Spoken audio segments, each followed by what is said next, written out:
Welcome to part 3. We're here with Peter van der Walt, and we're going to be talking about him, the teller. So, where did your love of horror come from, Peter? My sister Colette. Oh, tell me more. I think, first of all, I think all kids love horror. They love scary stories. They love telling scary stories, and they love being scared. So young people like horror. To the extent that it's good for them, we can argue about that. I lost my sister Colette last year. But when I was a child, I had to live with my father, and I would visit my mother during the school holidays, and my sister Colette was always there. And she always had a scary story. There was always, no matter where we lived, there was this one street where you shouldn't walk after dark, or there was that one room that was kind of off limits. And she used to have these ghost evenings that she hosted for all her friends, and they would hire these VHS horror tapes, and all these teenagers would watch horror movies as they clung to each other and ate popcorn. And I would always sneak into the room and sit there and watch all these wildly age-inappropriate films. And I got my love for horror from her. And then sadly, she passed last year. But the love remained.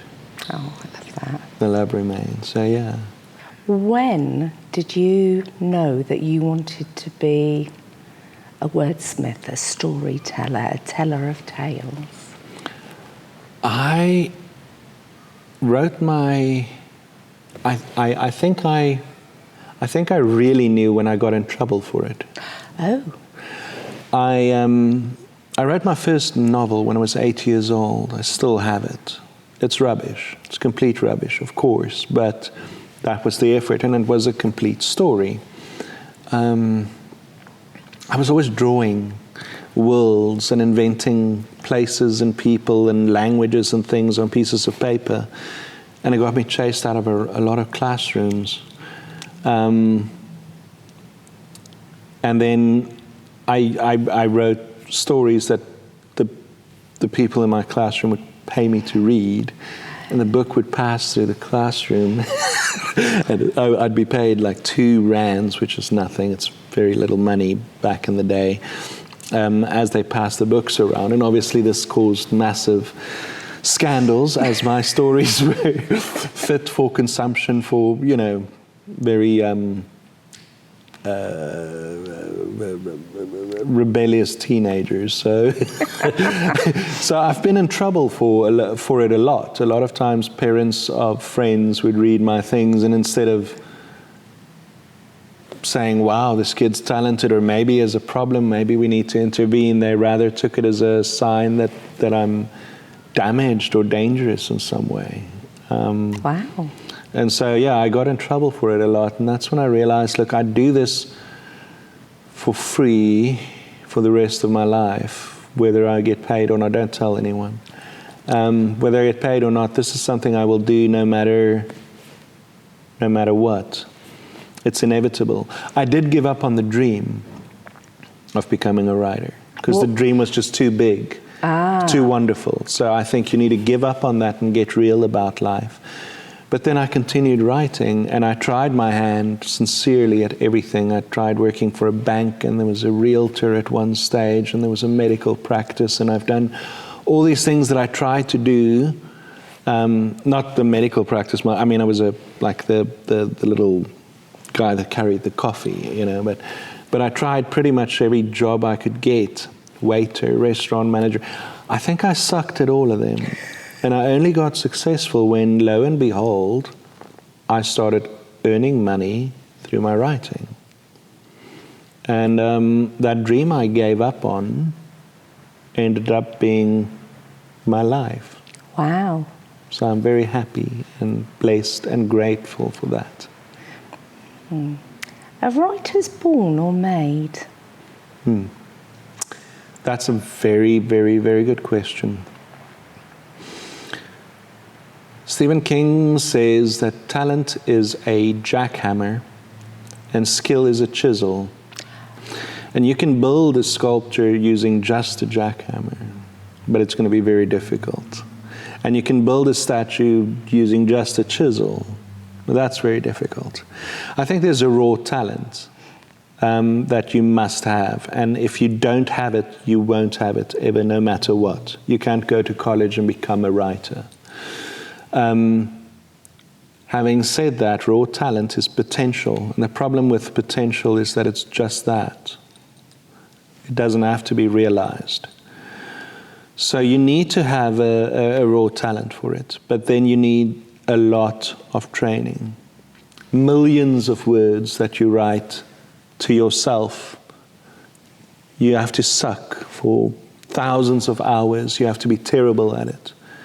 You have to fail over and over and over and over again. And in that, you become good.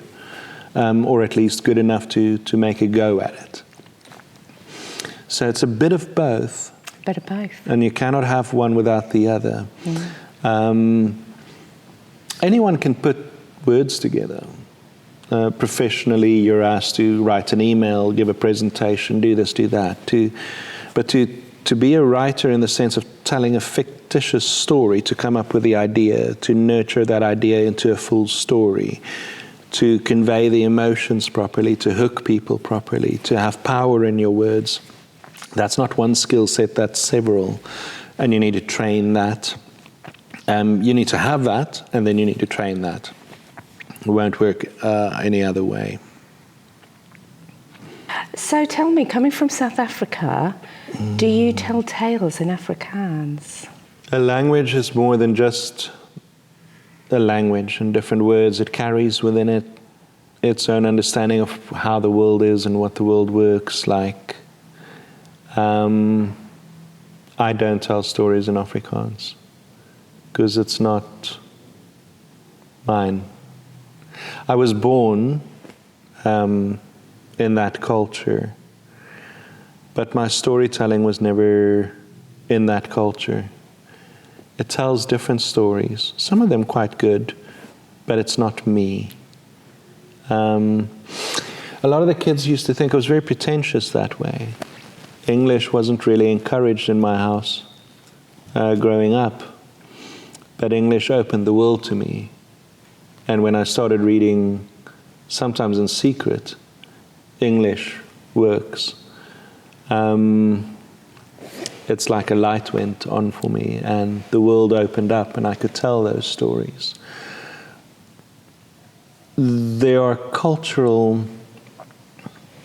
things, and there are political things around languages that make some of them inaccessible to me. So I can speak the language, and I think it's a beautiful language, and I'm not slagging it off. And I encourage everyone to speak it that want to speak it, and I encourage everyone to create art in it that want to do so, but they'll just have to do so without me. I like that. Good. Talking about South Africa, people are sort of products of their past, their places, their time. How did your background shape you? Completely and not at all. Oh, very dichotomous. What's very amusing to me is that I'm claimed today, but I was never claimed then. I was quite an outcast in my own culture back in the day. And nowadays, now that I'm gone, now I'm suddenly one of the tribe, you know.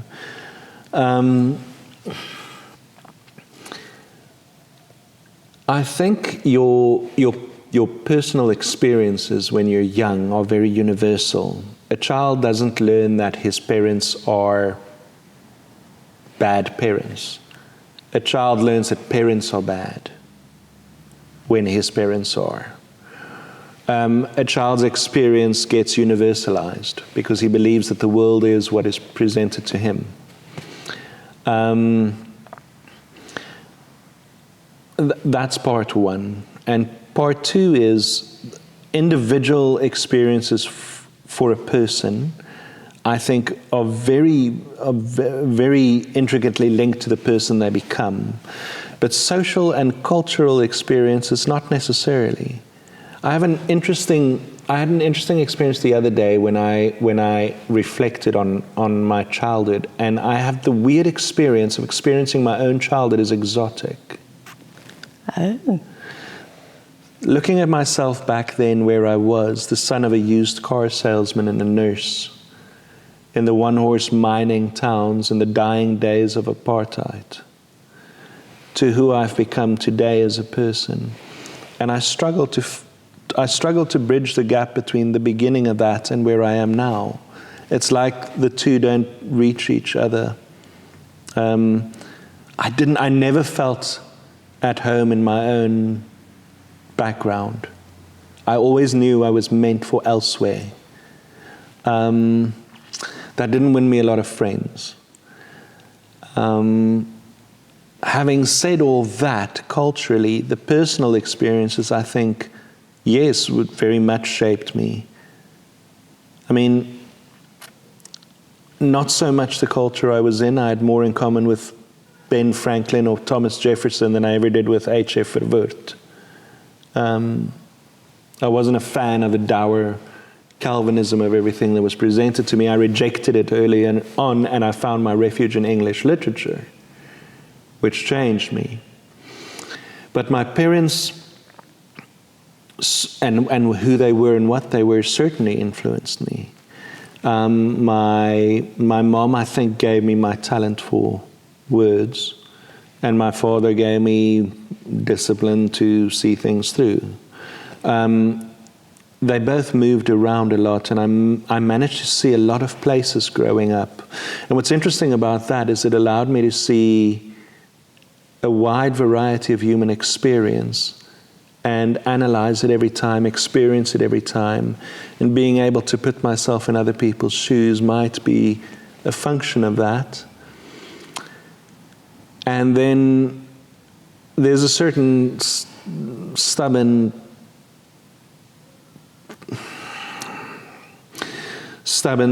dedication to achieve that I have, that I can only ascribe to my background as well. I left home quite early. I wasn't done with high school yet when I started looking after myself. And everything I have and have built was self-done and self-made. And that doesn't come from a happy place. That comes from quite a rough upbringing, I think. So it certainly shaped me in a lot of ways, but I also don't believe in the philosophy that you are merely what the world has inflicted on you. I think between stimulus and response there's a space, and that space is called choice. And I think that choice is more powerful a determinant of who and what you are than necessarily what was done to you. I don't buy into this idea that you're a blank slate and then the world inflicts and then that's necessarily fate. I don't buy that. I think choice is what separates individuals. Maybe I'm deluded. Maybe I'm not being honest. Maybe I'm doing that as a self-defense mechanism. But that's how I feel. That's fascinating. Almost like all these different experiences that you've had over your lifetime has created this small world that's grown bigger and bigger, and that has developed you and your talent. It's interesting, I was on that. I remember speaking to a man once about trauma, and he wanted to help me deal with something. And I said to him, it doesn't really matter what you say, it's never going to unhappen. And he said, that's true, but likewise, if all you have is your trauma, if your world is as big as, say, this couch, and this entire couch is filled with trauma, then that is all you see. Now, it's never going to become smaller, but you can add more things to your world and to your life, which makes it relative to everything smaller. And I think, you do become what you allow You open the doors to what you're allowed to be and who you're allowed to become. Well, some people might disagree with that, but yeah. That's exactly where I was going with that analogy. So yeah. You do, and a lot of it is choice. We tend to be too much. Everything these days seems to be a syndrome or an identity. Oh, I'm this way because, and now I have a nice label for it, and therefore I can just give up, and I have no control over it. And I simply don't buy that. I'm not living in a one-horse town. And I don't know, lots of love to one-horse towns. I don't recognize who I've become based on where I'm from. There's definitely been interventions, and those are cognitive interventions, not emotional and not identitarian or intrinsic. So maybe I'm deluded, but I have to live with me. Luckily, they don't have to. So absolutely. Right. Peter, your stories are very international. Do you feel attached to any particular place? I think that's interesting because, yes, you're right. I grow up in a place and yet I don't feel attached to it. Can I be attached to anywhere, really? And I think the answer again is that it's not about the storyteller. It's about the story. When I write about a young African-American boy in New Orleans, then that is what I am for that story. And when I'm an elderly English lady in a landed estate somewhere, then that's what I should be there. Who I am is secondary and irrelevant to the story. Having said that, I'm a big fan of England. I'm very happy living in England. I like the UK. I like the respect it has for stories. I like the long history. I like the rain. I like nature. I like the seasons. So I'm very attached to England. But a lot of my stories are American, and I've spent some time in Utah and elsewhere. So I'm comfortable really anywhere. And yet, no matter where I go in the world, I'm always an outsider. And I'm happy with that. I'm okay with that. I made my peace with that. I was an outsider at home. So I'm an outsider wherever I go, but I'm quite comfortable. As long as the locals are tolerant and nice, then that's as good as it'll get. And I'm happy telling stories wherever I go. But I could make myself happy anywhere, I think. It doesn't really matter where you live. You have to live with yourself. I think that's the hard part. I feel very attached to England. The southwest of England, actually. I'm starting to become a real local in my head. Whether I'm accepted as such, doesn't matter. Doesn't matter. Doesn't matter. I love that. I understand that you wear many hats with all the variety of things that you do within the writing, the storytelling, the creating, the publicising, and everything else. How do you manage it all? Is it difficult to wear so many hats and keep swapping them over? Tell me about that. I discovered early on that being a creative is not enough. You have to be business savvy and you have to be technically savvy if you're going to make it. So you have to wear a lot of hats. Short, intense bursts of focus that is scheduled ahead. And schedule in that, I include in my schedule downtime, rest and recreation, chilling out time, sleeping time. You got to put in and you got to put out. Your output as a writer, as a storyteller, as a filmmaker will be no good if there's not enough inputs. So you need to make sure that there's enough to feed on creatively.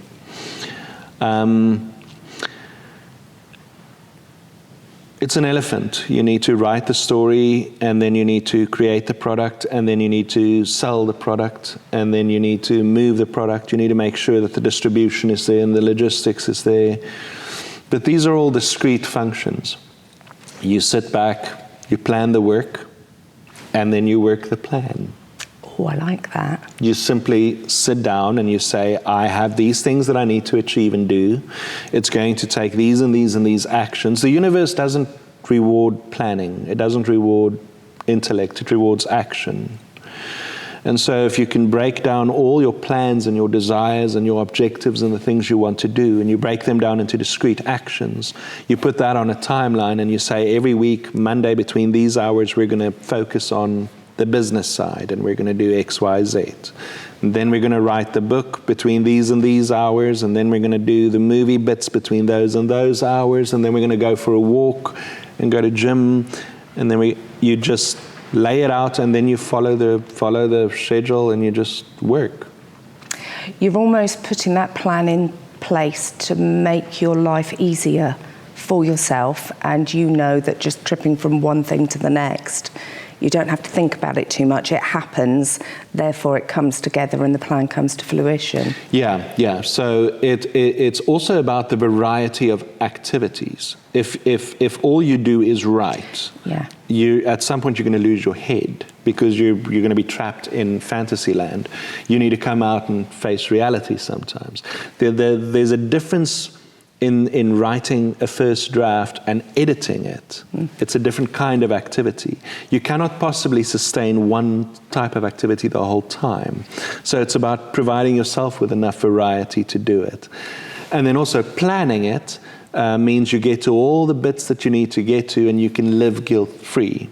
But ultimately, it's like any other career, any other job. The guy in my living room putting a cream-colored coat on everything, and Michelangelo, they're both painters. But there's a difference between Michelangelo and the guy in my living room. Now, if you want to be good at anything you do, you cannot simply do enough and do okay. Now, this is good enough, or this is okay. To be at the top of your field, you need to perform as if you're an Olympic athlete. So it's not good enough just to write the book and, that's good enough. You have to work it. And you build your entire life in such a way that you can deliver product, that you can deliver the quality in the quantities required, in the timelines required. You cannot do that taking it easy or cruising or on autopilot. You have to perform. You're a high-performance athlete. And you structure your entire life to fulfill that. Because you don't have kids. And you have nothing else to do. But what I'm hearing there is actually holistically you are providing yourself with balance. Which means you are that high-performing athlete. Well, you have to be deliberate. Otherwise, it's easy to just, smoke weed and be creative the whole time. But you're not going to have any products. And it's easy to be a die-hard businessman, but you're not going to create the magic of the emotions. So you have to make sure you hit all the notes, or you lose it all. It's very deliberate, and it's very strict, and it's very all the time. Your stories affect people strongly, from sitting in the audience and seeing the reactions, from the comments that you get through when you see what the readers say about your works, from the feedback that you get back.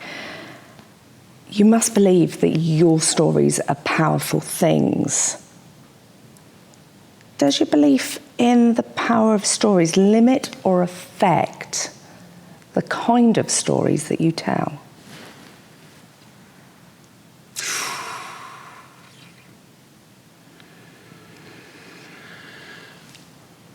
I try to warn people. I try to say, think of my face as a general, all-purpose trigger warning.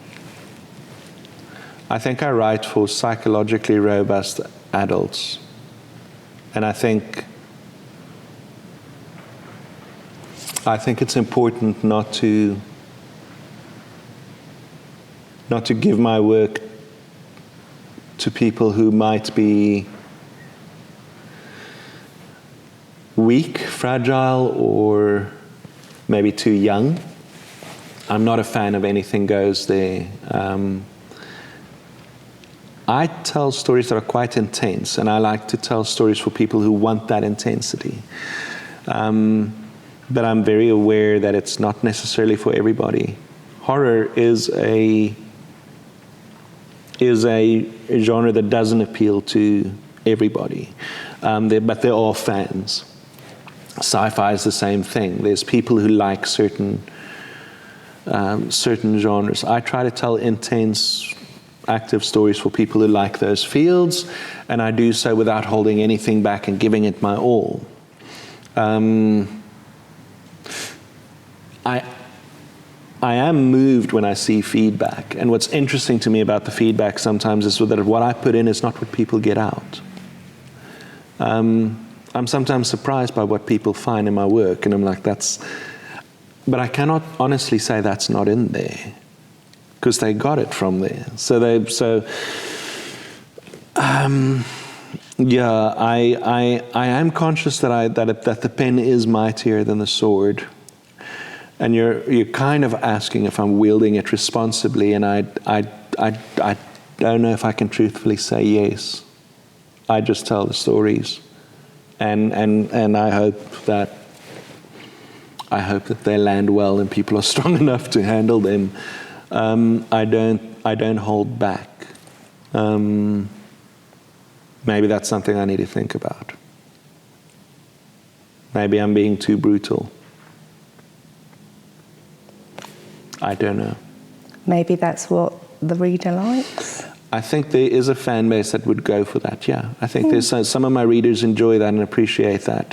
But then I haven't heard from those who don't. I guess they move on, or they don't care to comment or whatever. That would indicate that the people who are moved are the ones that are enjoying that intensity. Yeah, and I think that is my voice, is that. I'm not, if you're looking for flowery symbolism, it's probably not the right guy for you. If you're looking for somebody who's more, sensitive around the edges, no, for me it is about truth in storytelling. So, I don't know. It's a good question. Did you ever dream of being here, getting here to where you are right at this moment when you were a little kid? No. I didn't think I'd live past 20, and I certainly gave up on being a writer, and making movies was so, I didn't even dare to begin to dream that. So amazing. I cannot believe where I am, and I cannot believe I lived this long. If I knew I was going to live this long, I would have been nicer to myself. It's very interesting, we speak about happy endings and things, where we always fear death, like it's the worst thing that can happen. What if we die? What if we die? What if we die? But sometimes the braver, more interesting, and sometimes more brutal question is, what if we live? What if we live through everything? What if we make it? What if we get out on the other side and we still have to keep our shit together? Sometimes that's harder than just dying. I didn't think I'd make it here, no. I would have bet against it. But hey. But now you're here. Now I'm here. What will you do with that? I try to just tell stories. And I know that on the one hand, it's not the most important thing in the world, it's just stories. And on the other hand, it's the most important work that I am capable of. So it might not be everyone's big mission or calling. There's people who do far more important things. There are people who feed the hungry. And there are people who house the homeless. And there are people who do all these wonderful things. All I can do is offer what I can offer. And that's storytelling. Sometimes brutal, sometimes silly, sometimes wacky, sometimes, wild. How do you come up with that? Sometimes all grounded in realism, but all I can do is tell stories and tell it as good as I can and hope that that has some impact. I'm not trying to hurt the world with the stories I'm telling. But I can't pretend to be some sort of pastor either. I'm an entertainer. And maybe people can think a little bit about the entertainment pieces. Maybe they can, relate it to their own lives or find some meaning or depth or beauty or something in it. But other than that, I don't think you should extend past that. I think that's too much of a tall order. Now that I'm here, all I can do is tell stories as well as I can. That's my promise. That's my job. To be as good as I can telling stories for my readers and for my audiences. That's it. No more. No more. Lovely. So, thank you very much for joining us today, Peter. It's been a fascinating piece. You rock. Thank you so much.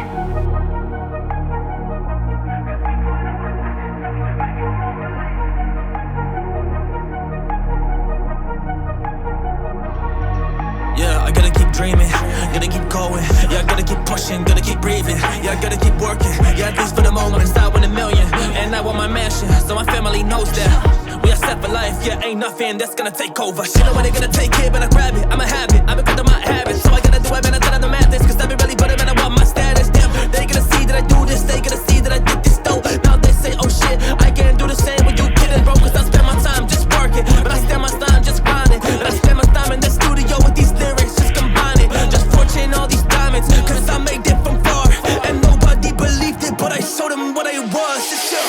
Cause I am a monster and back on my run, yeah. I'm about to show them what I have been on, yeah. Cause I'm about to do it when they see that I'm around, yeah. Cause we pull up with action, yeah, we make them all believe.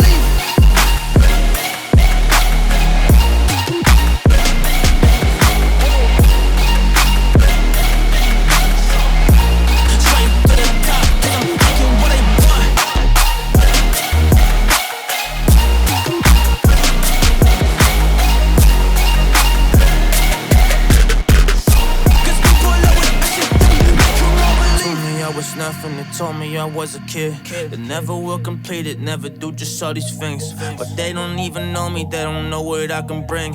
It's thunder out the sky, I'm electric with these things. Like I'm so electric, I'm about to do it, I put in the work and I saw them I get this. I'm on my ship and I'm sailing the west, hey, homie, I just be the captain.